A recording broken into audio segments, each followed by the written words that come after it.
Thank you very much, Chandrajit. His Excellency Dr. Bandrula Gunawardena, the Honorable Minister of Trade from Sri Lanka. Thank you for your leadership during the lockdown and the very effective handling of the COVID situation in Sri Lanka, where you had a very important role to play. And thank you for sharing your experiences with all of us. His Excellency Dr. Than Min, Minister of Commerce from Myanmar, I recall our recent meeting last month and really wish to acknowledge your very insightful comments about liberalization and international engagement as the tools for future development of economies. His Excellency Mr. Skinnery, my good friend whom we had a very long conversation with only last week, the Honorable Minister for Development, Cooperation and Foreign Trade, Finland. Minister Skinnery has shown us how important and how integral it is to have mutual cooperation, and win-win solutions are the only way to expand the potential between countries across the world. In fact, thank you very much, Mr. Skinnery, for your very warm comments after our meeting last week through your tweet, which I would like to reciprocate and thank you for. I agree with you that reform and greater international free trade are the way forward.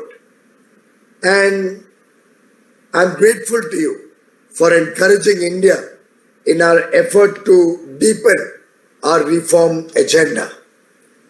My good friend, His Excellency Dr. Thani Ahmed Al Zayudi, the Honorable Minister of State for Foreign Trade of the United Arab Emirates, whom I've had the pleasure of engaging with more than once, who is himself an evangelist for environmental issues, and I agree with his comment about the new approach of cooperation and not isolation, taking the world forward. In fact, we are looking forward very much to our own presence at the Dubai Expo, Minister Thani, and wish you all the very best in your endeavors to get the world on one stage in Dubai later next year. Thank you, Mr. Uday Kotak, President of CII, one of the most illustrious bankers in India, a very well-known philanthropist and a dear friend, somebody who has given very, very powerful leadership to Indian industry during one of the most stressed periods that the country has ever seen. Mr. Chandrajit Banerjee, Director General of CII, is the voice of India and Indian industry across the world. He is a person who builds relationships, and he's a person who works like a bridge between different stakeholders, both within the country and internationally. Thank you, Chandrajit, for your continuous engagement, both within India, between industry and government, and with our international friends. I would only like to compliment Uday and you for the wonderful work your CII and all of you have done all through the year under the very able leadership that you have provided. My colleague, Dr. Guru Prasad Mahapatra, the Secretary of the Department for Promotion of Investment and Internal Trade in the Ministry of Commerce and Industry, who has relentlessly pursued reform, growth, and bringing back the mojo, the dynamism in Indian industry. Friends from over 100 countries who are participating in this very important partnership summit. Of course, it's been held for over a quarter century now, but the first ever virtual summit in this new age, the new normal that we are all experiencing, where we are going to have very exciting discussions with over 17 ministers from different countries, over 10 Indian ministers, 32 global CEOs, and 60 global experts on a variety of subjects participating. I welcome all of you and wish the Partnership Summit great success. As you must have all observed, there was one common thread in the speeches of all the illustrious ministers before me. The thread of working together in partnership in the spirit of cooperation and collaboration. I believe friendships turn into partnerships when friends support each other for their mutual growth. CII over the last 125 years has been at the vanguard of building friendships and partnerships between industry across the world with industry and business in India. I would like to acknowledge the valuable inputs, insights, and the consultative process that CII has engaged in for 125 years now. Grow sustainably in the future, and it is a pleasure to see that the theme of today's Partnership Summit is also about partnerships for lives, livelihoods, and growth. I am sure in the course of the next 4 days, we'll have very lively discussions, a lot of new thoughts, ideas coming to the table, which will help all of us in our common and joint endeavor to get our economies back on the growth path, save lives of our people, precious lives, and ensure that livelihoods are protected and new opportunities are encouraged in all our countries. As they say, the crisis will pass, but I am confident we will emerge stronger and wiser because of the trials and tribulations that we have all collectively gone through and the learnings out of this pandemic.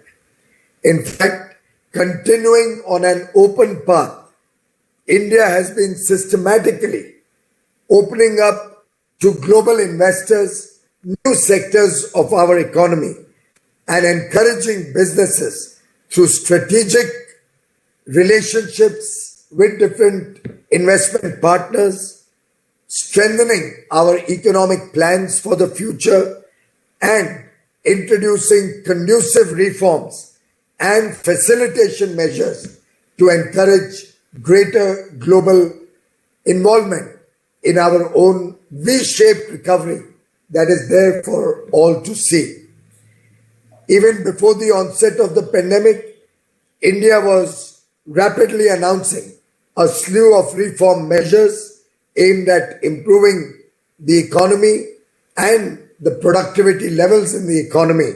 For example, last year, we announced one of the most attractive tax rates, certainly cannot match with the UAE, but otherwise one of the most attractive tax rates available anywhere in the world at 22% tax for businesses in India and for new manufacturing facilities set up after October 2019, a tax rate of 15%.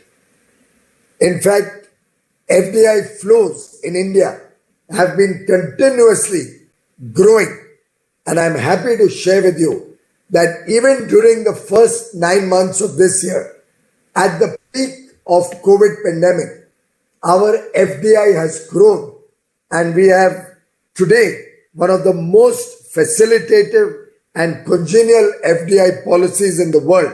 Almost all sectors have 100% automatic route FDI approval, and we have seen during the April to September period, that's only the first half of this year, FDI inflows at about $40 billion, which has been higher than last year by about 13%.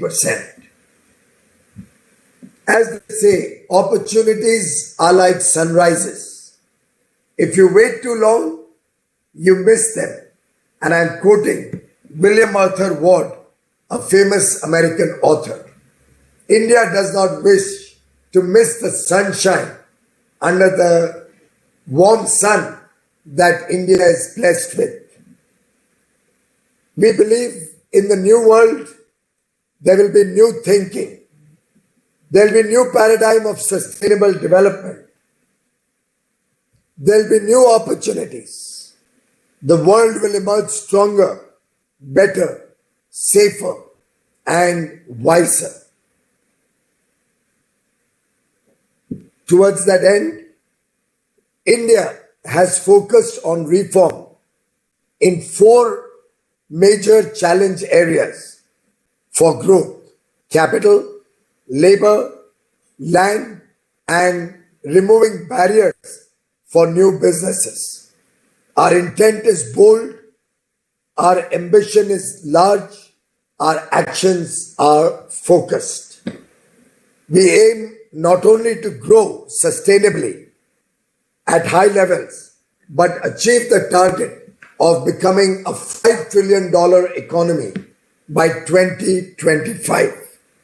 We believe the historic reforms in different sectors like defense, mining, finance, agriculture, labor will hold the country in good stead in our effort to improve prosperity levels of the people of India, give quality education and healthcare to every young boy and girl in the country, develop the skills of our youth, reach digital technology to every citizen of the country, ensure financial inclusion for 1.35 billion Indians, ensure availability of high quality healthcare, engaging with telemedicine in a big way. The new education policy 2020 introduces modern education concepts which will help us train our youth to meet the challenges of a largely globalized world, and we want to ensure housing for all across the country, a good quality house with toilet, electricity, digital connectivity, clean drinking water, cooking gas as the medium of cooking, roads connecting our villages, in fact, taking quality infrastructure to 600,000 villages in the length and breadth of the India. As they say, India wants to go global. We believe global amenities should reach our local communities living in the villages of India. And I believe that's the partnership opportunity that's available to countries across the world, to businesses and industry working in international arena to come to India, to engage with Indian businesses, to look at these opportunities which 1.35 billion Indians and a very, very rapidly growing middle class provides for greater markets and greater business opportunities.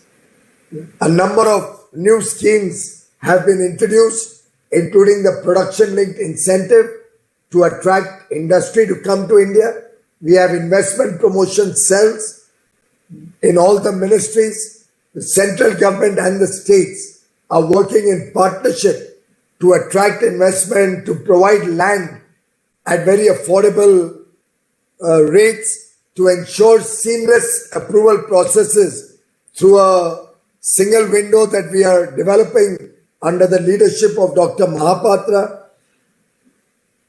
A lot of opportunities are opening up in different sectors, be it IT, be it commerce, be it trade, telecom, pharma, consumer goods, agriculture, finance, fintech, the services sector. India is a land of opportunities. I invite you to board the bus of development, growth, and prosperity that Prime Minister Modi is crafting for the people of India. I invite you to partner with India because, as we believe, alone we can accomplish little, but together our reach may exceed beyond anyone's imagination. We have taken a big leap of faith in our global engagement, and I am sure this is the time to be in India. This is the time to expand your presence and investments in India. We welcome you with open arms, a red carpet, and assure you our complete assistance and partnership and involvement through your journey in this land of opportunity. I am confident the deliberations at the Partnership Summit will bring forth new ideas, new opportunities, chance for further mutual cooperation and friendship. Thank you very much, Excellencies, for joining us at this inaugural session. Thank you very much, CII, and all the distinguished participants of the first ever virtual partnership summit of CII.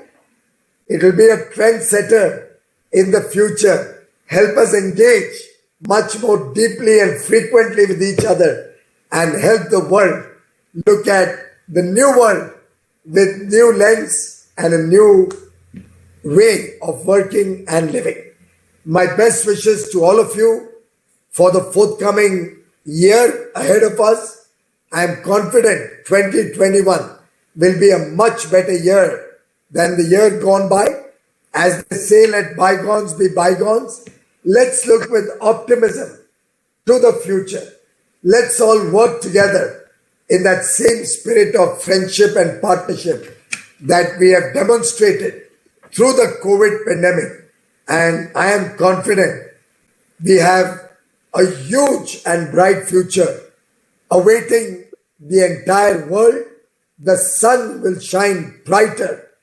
The sun will provide energy, and the sun will show us the direction for a great future for the people of all of the countries of the world.